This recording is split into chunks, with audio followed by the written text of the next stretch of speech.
وہ رہنے کو تیار ہیں، لیکن وہ اس امریت کو اور یہ یحییٰ خان پارٹ 2 کو نہیں مانیں گے، اور وہ ہمیشہ کھڑے رہیں گے اپنے اصول کی خاطر، اپنے نظریے کی خاطر۔ عمران خان صاحب نے 8 جنوری کو پورے ملک میں پاکستان تحریک انصاف کو 8 فروری کو پورے ملک میں اور پاکستان تحریک انصاف کو اور علی امین گنڈا پور صاحب کو اسپیشلی یہ ہدایات جاری کی ہیں کہ پشاور میں ہم پورے کے پی سے بہت بڑے ایک جو قافلے ہیں وہ پشاور میں جمع ہوں گے اور ہم یوم سیاہ منائیں گے، اور اس دن ہم شٹر ڈاؤن کی بھی کال دیں گے۔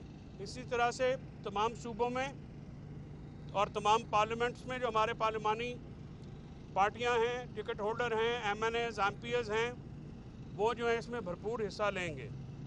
اور اس بار ہم جو ان کی پروگریس رپورٹ ہے اس کا بھی جائزہ لیں گے کہ 8 فروری کو جو ایک یوم سیاہ جس میں لوگوں کا مینڈیٹ چوری کیا گیا، ووٹ چوری کیا گیا، چیف الیکشن کمشنر سلطان سکندر راجہ کی سربراہی میں اور قاضی فائز عیسیٰ کی پروٹیکشن میں یہ سارا ڈاکہ ڈالا گیا، لوگوں کا مینڈیٹ چوری کیا گیا، اور ایک فارم 47 کا الیکشن فراڈ کر کے جو ہے وہ جھوٹی ایک حکومت جو ہے مسلط کی گئی، جس کو لوگوں کا مینڈیٹ حاصل نہیں ہے، لوگوں کی سپورٹ حاصل نہیں ہے۔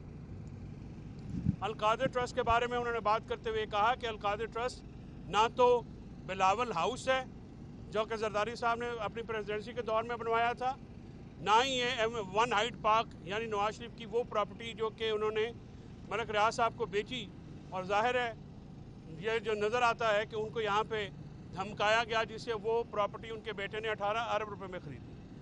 انہوں نے یہ کہا کہ یہ القادر ٹرسٹ غریبوں کی ایجوکیشن کے لیے ایک ٹرسٹ ہے جس میں سیرت النبی کے ساتھ دوسرے علوم بھی پڑھائے جا رہے ہیں اور غریب لوگوں کو پوسٹ گریجویٹ مفت تعلیم دی جا رہی ہے۔ میرے کیونکہ یہ علاقے میں ہے، جہلم میں ہے، میں جانتا ہوں کہ اس حکومت نے اس قدر جو ہے یہ ہوس کا شکار ہے کہ انہوں نے کل غریب طالب علموں سے مفت ایجوکیشن کی وہ جگہ جو ہے وہ چھینی اور طالب علموں کو وہاں سے اس نکالا کیمپس سے۔ میں اس کی بھرپور مذمت کرتا ہوں، اور میں یاد کرانا چاہتا ہوں کہ یہ پنجاب حکومت کی جو پولیس کے ذریعے یہ جو بدماشی وہاں پہ کی جا رہی ہے اس کو روکا جائے، اور یہ غریبوں کی امانت ہے، ہم غریبوں تک دوبارہ یہ پہنچا کے دم لیں گے۔ ہم القادر کو کسی صورت بھی اہل رائیونٹ کے اور جو نواز شریفیہ جو فیملی ہے اس کے ہاتھے نہیں چڑھنے دیں گے۔ یہ وہ غریبوں کی امانت ہے، عمران خان صاحب نے یہ بنایا ہے، اور انشاءاللہ وہ غریبوں کے لیے وہاں پہ مفت تعلیم کا سلسلہ جاری رہے گا، اور ہم اس کے لیے ہر حد تک جائیں گے۔ آپ نے القادر ٹرسٹ کے اکاؤنٹس فریز کیے، آپ پروسیکیوشن جو ہے آج تک یہ ثابت نہیں کر سکی کہ یہ منی لانڈرنگ ہے، نہ یو کے کورٹ کا کوئی فیصلہ ہے، نہ پاکستانی عدالتوں سے یہ فیصلہ ہے کہ یہ پیسے جو ہیں یہ ناجائز ذریعے سے گئے، پیسے ملک ریاض صاحب کے تھے۔ آج تک کہیں پاکستانی حکومت نے یہ کہا گیا کہ جی وہ انویلپ ہے۔ اب یہ بھی ایک انٹرسٹنگ بات یہ ہے، خان صاحب نے مجھے یہ کہا کہ یہ جو بند لفافہ ہے اس کو انویسٹیگیشن اتھارٹیز تو کھول سکتی ہیں، تو وہ کھولیں، اس میں کیا لکھا ہوا ہے وہ عوام کو بتائیں۔ وہ کیوں نہیں اس میں ریکارڈ میں پیش کیا گیا؟ وہ کیوں نہیں عدالت میں جج صاحب نے پڑھا؟ وہ کیوں نہیں گواہان کے ذریعے اس کو پڑھایا گیا؟ کیوں نہیں پبلک کیا گیا؟ وہ پبلک کر دیں۔ 22 اپریل سے 2022 سے تو یہ براجمان ہیں، یہ مسلط ہیں اس ملک اور قوم کے اوپر۔ آپ اس کو کیوں نہیں کھولتے؟ آپ کھولیں۔ اگر آپ میں اخلاقی جرت ہے، آپ پروپیگنڈا کرتے ہیں، آپ جھوٹ بولتے ہیں، آپ صبح شام جو ہے یہاں پہ کل آپ نے پی ٹی آئی کے صحافیوں کے روپ میں پی ایم ایل نواز کے ایکٹیوسٹ بھیجے، اور انہوں نے بدتمیزی کرنے کی کوشش کی، لیکن ان کو نہیں پتا تھا کہ ان کا پالا خان صاحب سے اور خان قلعہ ہی کافی ہے۔ اور میں اس کی جو ٹرولنگ انہوں نے جیل کے اندر مینج کی، میں اس کی شدید مذمت کرتا ہوں کہ اگر اس طرح سے معاملہ ہوا تو پھر زبان ہم بھی رکھتے ہیں، اور ہماری زبانیں خان صاحب کے تحفظ کے لیے، ان کے دفاع کے لیے، ان کے گھر والوں کی دفاع کے لیے پھر بہت لمبی ہو جائیں گی۔ 9 مئی ہو، 26 نومبر ہو، ہم جوڈیشل کمیشن کی مانگ کر رہے ہیں۔ چیٹرز کبھی بھی نیوٹرل امپائرز کے ساتھ نہیں کھیلتے۔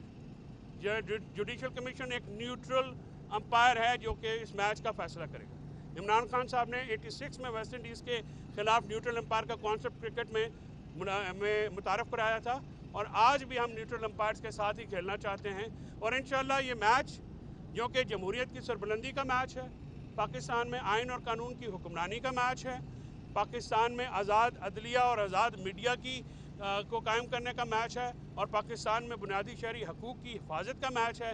یہ میچ انشاءاللہ پاکستان تحریک انصاف ہی جیتے گی، اور جتنے بھی آپ امپائر اپنی جانب کے لے آئیں، ہمیشہ آپ کا یہ وتیرہ رکھا ہے کہ آپ نے اپنی ٹیم میں اپنے امپائر ساتھ ملا کے کھیلے ہیں، لیکن یہ بھی ہم میچ جو ہے ہم انشاءاللہ جیتیں گے۔ ہمارے کارکنان، ہماری پارٹی، ہمارے ورکرز، ہمارے وکلاء، ہمارے لیڈران، اور سب سے بڑھ کے عمران خان اور بشرا بی بی پرعزم ہیں اپنے ریزولو کے لیے، اپنے نظریے کے لیے۔ ہم کل بھی کھڑے تھے، ہم آج بھی کھڑے ہیں۔ جتنی مرضی آپ سزائیں دے لیں، یہ ہمیں ڈیٹر نہیں کرتی۔ آپ نے کل سزا دی اور تحلیل ہو گیا ہر کام۔ لوگوں نے پاکستان نہیں، دنیا بھر میں، گلوبل ورلڈ میں اس کی جتنی مذمت کی گئی ہے، پاکستان کا جتنا مذاق بنا گیا ہے، اس کالا فیصلہ پاکستان میں پہلی دفعہ ہوا ہے مسلم تاریخ میں کہ فلاحی ادارہ جس میں سیرت النبی کے بھی پڑھائی جاتی ہے، اس کو اٹیک کیا گیا۔ آج بھی مدینہ میں حضرت عثمان غنی کی طرف سے قائم کیا گیا ٹرسٹ چلتا ہے، اور اس پہ لوگوں کی بینیفٹ ہوتی ہے، عوام کی فلاح ہوتی ہے۔